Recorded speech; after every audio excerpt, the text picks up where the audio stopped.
शोले 1975 मुकम्मल कहानी मंजर बामंजर उर्दू में। हिस्सा अव्वल। रामगढ़, एक ठाकुर और दो चूर। हल्की मुसीकी, सनसनी खेज बयानिया अंदाज। ये कहानी है एक गांव की, रामगढ़ की। बज़ाहिर एक आम सा गांव, मगर इस गांव की फिजा में एक सन्नाटा था, एक खामोशी थी, और इस खामोशी के पीछे चयापी थी एक दहशत। एक ऐसा मुजरिम जिसका नाम सुनते ही लोगों के चेहरे जर्द पड़ जाते थे, गब्बर सिंह। लेकिन कहानी गब्बर से शुरू नहीं होती। कहानी शुरू होती है ठाकुर बिलदीप सिंह से, जो इस गांव का साबिक थानेदार था। पहला मंजर, रेलगाड़ी का स्टेशन। ठाकुर एक पुलिस ऑफिसर से मिलता है और कहता है, मुझे दो आदमियों की जरूरत है, जे और वीरू। पुलिस अफसर हैरत से कहता है, मगर वो तो चूर है। ठाकुर कहता है, हाँ, मगर ऐसे चूर जो बहादुर हैं, जो मौत से नहीं डरते और जिन पर मैं एतबार कर सकता हूं। फ्लैशबैक, जे और वीरू की पहली झलक। पस मंजर में मौसीकी कुछ मिजाहिया और थर्लिंग अंदाज में। जे, अमिताभ बच्चन, एक संजीदा ठंडे दिमाग वाला लेकिन बहुत ज़हीन चूर। वीरू, धर्मेंद्र, शरारती बातूनी, दिल फेंक मगर दोस्ती निभाने वाला। एक मंजर में दिखाया जाता है कि जे और वीरू ने पुलिस को चकमा देकर किस तरह एक पूरी गाड़ी चारा ली थी और आखिरकार पकड़े गए। वापस हाल में ठाकुर उन्हें जेल से बुलवाता है एक मिशन पर भेजने के लिए। रामगढ़ जाओ और गब्बर सिंह को मेरे पास जिंदा लेकर आओ। जे और वीरू राजी हो जाते हैं पैसे के लालच में, मगर आगे जाके ये मिशन सिर्फ पैसों का नहीं रहता। मंजर, रामगढ़ गांव। गांव पहुंचते ही वो देखते हैं कि लोग डरे हुए हैं, दहशतजदा। लोग गब्बर का नाम नहीं लेते, सिर्फ सर झुका लेते हैं। उधर वीरू की नजर पड़ती है बसंती, हीमा मालिनी पर, टांगे वाली, चोख, निडर और बहुत बातूनी। वीरू का अंदाज, अरे ओ बसंती, उन कुत्तों के सामने मत नाचना। कुछ दिन बाद गब्बर का पहला हमला। गब्बर के गुंडे आते हैं और गरीब लोगों का अनाज, पैसे और औरतें तक लौटने की कोशिश करते हैं। जे और वीरू पहला वार करते हैं, एक जबरदस्त फाइट सीन जिसमें दोनों दोस्त गंडों को मार भगाते हैं। गांव वाले हैरान, ठाकुर खामोश मगर अंदर से खुश। मगर यहां एक ट्विस्ट आता है। गब्बर को जब पता चलता है कि रामगढ़ में दो नए जवानों ने इसके आदमियों की पिटाई की है, वो गुस्से से पागल हो जाता है। मशहूर डायलॉग, कितने आदमी थे सर? दो, सिर्फ दो आदमी। गब्बर अपने अंदाज में चीखता है, गोली मारता है, अपने ही आदमियों को सजा देता है और ऐलान करता है, अगली बार जब रामगढ़ जाऊंगा तो खून की होली खेलूंगा। हिस्सा 2, दोस्ती, रोमांस और इंतकाम की बो। ये हिस्सा अगले मैसेज में, क्योंकि ये कहानी काफी लंबी है, मैं मुकम्मल जारी रख रहा हूं। हिस्सा 2, दोस्ती, रोमांस और इंतकाम की बो। पस मंजर में जज्बाती म्यूजिक, दरख्तों के साए और रामगढ़ का सन्नाटा। गांव में एक अजीब सी खामोशी है, लेकिन जे और वीरू दोनों आहिस्ता आहिस्ता गांव वालों के दिल जीतने लगते हैं। वीरू और बसंती का रोमांस। वीरू बसंती के पीछे लगा रहता है, छोटे छोटे बहाने बनाता है। बसंती भी इसे रोकती है, डंटती है, मगर अंदर से पसंद करने लगती है। एक मंजर में वीरू बसंती से कहता है, बसंती, तुम्हारी बातों का तोड़ सिर्फ तुम ही हो।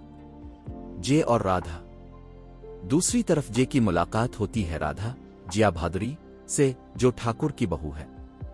खामोश, गुम, सिमसिया लिबास में मलबूस, क्योंकि इसका शौहर गब्बर के हाथों मारा गया था।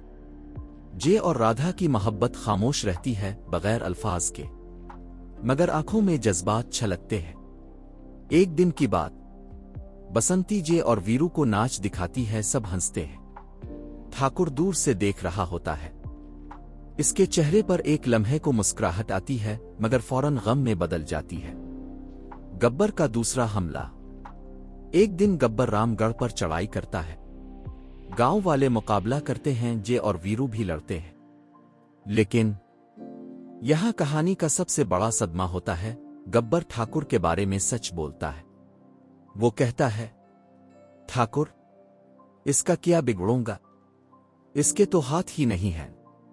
फ्लैशबैक, पता चलता है कि माजी में जब गब्बर को गिरफ्तार करने की कोशिश की गई थी तो उसने ठाकुर के पूरे खानदान को कत्ल कर दिया था, बीवी, बच्चे, बहू का शौहर, सब, और ठाकुर के दोनों हाथ काट दिए थे। ये हकीकत जब वीरू और जे को मालूम होती है वो अंदर से हल जाते हैं। वीरू कहता है, एक बाप, एक शौहर और एक सिपाही, तीनों मर चुके हैं इस दिन, अब सिर्फ इंतकाम जिंदा है। हिस्सा 3, कुर्बानी, जुदाई और खूनी होली। पस मंजर में साज बजते हैं, मौसम बदल रहा है और कहानी अपने उरूज की तरफ बढ़ रही है। ठाकुर के सब्र का पैमाना लबरेज हो चुका है, मगर वो जे और वीरू से कहता है, अब फैसला तुम दोनों का है, गब्बर को जीतने दो, खत्म कर दो। एक दिन गब्बर बसंती को अगवा कर लेता है। वीरू पागल हो जाता है, पूरे जंगल में दौड़ता है, चीखता है, बसंती, बसंती की बेमिसाल बहादुरी। गब्बर कहता है, नाच बसंती नाच, मशहूर मंजर, ये हाथ मुझे दे दे ठाकुर। बसंती आंसू पीते हुए नाचती है जान बचाने के लिए। वीरू आता है और अकेला पूरे गब्बर के गुंडों पर टूट पड़ता है।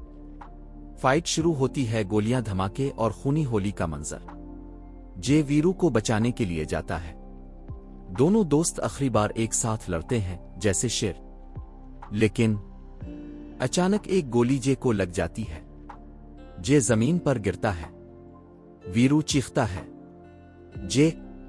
जे मुस्कुराते हुए कहता है, दोस्ती निभाई वीरू, अब ताव जी ले और गब्बर को खत्म कर।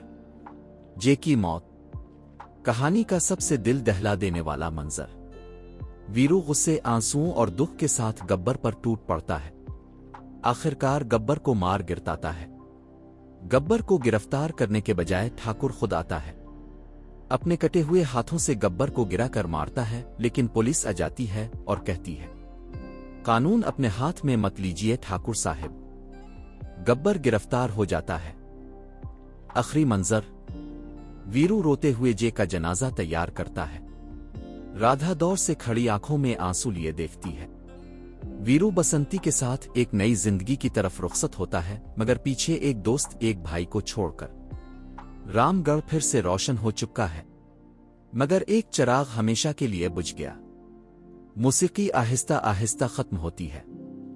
इख्तिताम, ये थी शोले की मुकम्मल कहानी, जहां दोस्ती अमर हुई, मोहब्बत कुर्बान हुई और जुल्म का खात्मा हुआ। अगर आपको ये कहानी पसंद आई हो तो मेरे चैनल को लाइक करें, सब्सक्राइब करें और शेयर करें।